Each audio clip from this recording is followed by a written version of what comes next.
Selamat pagi, salam sejahtera dalam kasih Tuhan. Kiranya Tuhan selalu menolong dan memberkati kita. Mari kita berdoa. Kami bersyukur karena kemurahan dan kebaikan Tuhan, sebab Tuhan yang mengaruniakan kehidupan yang baik. Terima kasih buat kesempatan dan waktu hari ini bagi kami. Kami akan mendengar dan merenungkan firman-Mu di dalam nama Tuhan Yesus. Amin. Amsal pasal yang ketiga ayat 13 sampai ayat 15 demikian. Berbahagialah orang yang mendapat hikmat, orang yang memperoleh kepandaian. Karena keuntungannya melebihi keuntungan perak dan hasilnya melebihi emas. Ia lebih berharga daripada permata, apapun yang diinginkan tidak dapat menyamainya.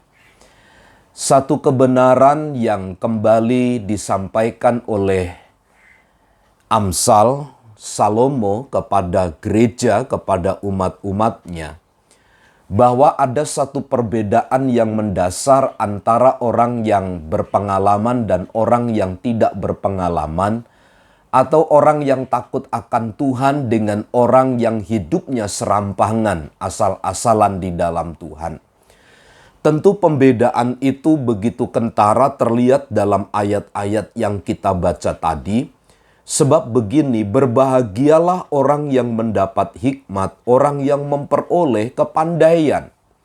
Sesungguhnya berbahagia bagi mereka yang mendapatkan hikmat, bagi mereka yang memperoleh kepandaian. Itu berarti bahwa kebahagiaan sesungguhnya bukanlah berasal dari hal-hal yang sifatnya sementara atau material. Tetapi sesungguhnya kebahagiaan yang sejati apabila seseorang mendapatkan hikmat dan kepandaian yang datang dari Tuhan. Sebab hikmat dan kepandaian itulah yang dapat membedakan.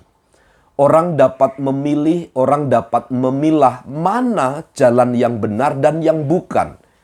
Sehingga ketika seseorang jalan di dalam jalan yang benar, bisa juga mendapatkan sesuatu yang berbeda. Disinilah kita dapati sesungguhnya kebahagiaan itu adalah bagi mereka yang mendapat atau memperoleh hikmat, atau mereka yang memperoleh kepandaian. Yang kedua, jelas Alkitab katakan begini, ada satu keuntungan bagi orang-orang yang telah mendapatkan hikmat. Ia lebih berharga atau karena keuntungannya melebihi keuntungan perak dan hasilnya melebihi emas. Keuntungannya melebihi keuntungan perak, hasilnya melebihi emas. Benda-benda yang dianggap oleh orang menjadi sesuatu yang berharga di dalam hidupnya, sesungguhnya itu sangat rendah nilainya jika dibanding dengan seseorang mendapatkan hikmat atau kepandaian dari Tuhan. Itu sebabnya pengumpulan harta benda dinilai begitu rendah. Pengumpulan material, pengumpulan harta benda dianggap begitu rendah di hadapan Salomo. Karena memang demikianlah. Dia bisa membedakan karena memang Salomo orang yang memiliki kekayaan berlebih. Sehingga berdasarkan ayat ini kita belajar bagaimana orang yang mendapatkan hikmat itu melebihi keuntungannya, melebihi mendapatkan perak. Atau keuntungannya hasilnya melebihi daripada emas. Ayat yang ke-15, ia lebih berharga daripada permata. Apapun yang diinginkan tidak dapat menyamainya. Artinya bahwa hikmat dari Allah, mendapat kepandaian, kebijaksanaan itu sesungguhnya lebih berharga dari mendapatkan permata.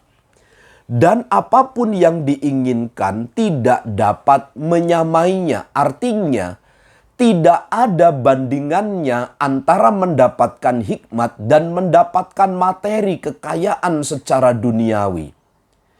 Itu sebabnya manakah yang menjadi fokus hidup kita? Kebahagiaan yang sesungguhnya ketika kita mendapat kepandaian dan hikmat, ataukah kebahagiaan berdasarkan materi semata? Pembedaannya adalah ada nilai yang lebih tinggi ketika kita mendapatkan hikmat dibanding mendapatkan hal-hal yang sifatnya sementara. Itu sebabnya saya menghimbau kepada kita sekalian, mari kita mengutamakan Tuhan lebih dari segalanya, sebab itu yang membuat kita sejahtera, sebab itu yang membuat kita bersukacita di dalam dunia ini. Selamat pagi, Tuhan memberkati.